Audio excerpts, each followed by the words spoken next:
Hey, it's Shane with GotRom.com. This video is about hip impingement and knee pain. So there's a lot of people that come to me and they complain about their knees hurting, and if we do an assessment on them, or if they already know that they've got hip problems, then we start to uncover that the knee pain is really caused by an upstream problem in the hips. So why that can happen is a couple of reasons. One thing is in daily life, and one thing is in the gym.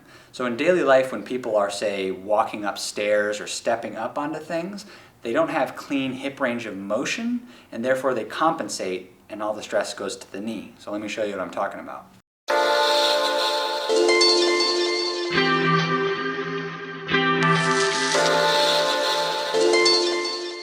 So say you've got tight hips, hip impingement, or just tight hips in general, and you're stepping up onto something. To do that, you need clean hip extension range of motion to get your hip all the way up into this position. And if you don't have that, then the compensation is basically to come up and externally rotate at the hip to step up onto something.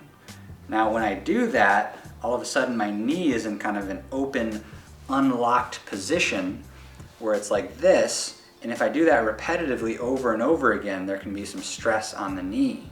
So the solution is not necessarily to get knee surgery or hip surgery or something, it's to work on your clean hip flexion range of motion. How much knee to chest range of motion do you have? If you have this much, you should have no problem stepping up onto a stair or hiking or a boulder if you're out hiking or something like that. So working on your hip flexion can improve your knee problem. Now, the other thing that happens, maybe people are lacking hip extension, which means when they're running or when they're walking or lunging or doing something where their leg trails behind them like this, they're lacking that pure hip extension, and again, their foot externally rotates and opens up a little bit, which exposes their knee to a certain kind of stress that it doesn't like.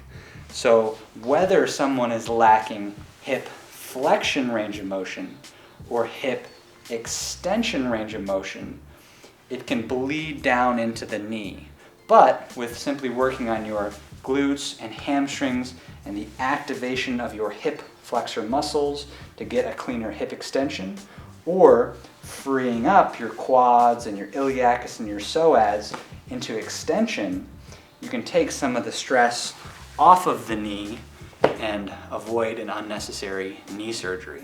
Another way that hip problems or hip tightness or immobility or a lack of strength or motor control in the hips cause knee problems is if you're in the gym, say squatting, and you either don't have sufficient awareness or motor control of your glute muscles and their ability to hold your knee in a solid, stable position where your knee is tracking out over your toes.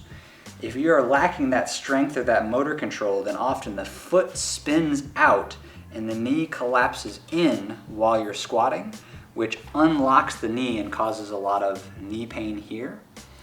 Conversely, if you're again lacking pure hip flexion, the ability to get knee to chest, you can't get this, then when you squat, you'll run out of range of motion and your knee will shoot forward more and your heel will come up off the ground, which can cause a lot of anterior knee pain. Now, this can also be a downstream ankle problem where you're missing ankle range of motion and your knee is shooting forward, which is a problem. But often it's a hip problem or even a hip and ankle problem. But basically, if the foot turns out and the knee collapses in what's called valgus position, or the knee comes too far forward and the foot pressure doesn't stay the same perfectly flat like a pancake, then you get either medial knee pain or anterior knee pain. So the solution is the same. You either need to learn how to create a better mind-muscle connection with your brain and your glutes, and you just need to learn how to cue yourself to stay in a better position, or maybe you're just too weak and you need more glute strength training, like real solid, strong glute strength training to hold that position. The other way that a lack of hip mobility or strength causes that same knee pain is if, say, you're in a lunging position like this with weights, or you're stepping up onto something and you lack that strength and control in your glutes, and again, the foot spins out and the knee collapses in and you get your knee pain.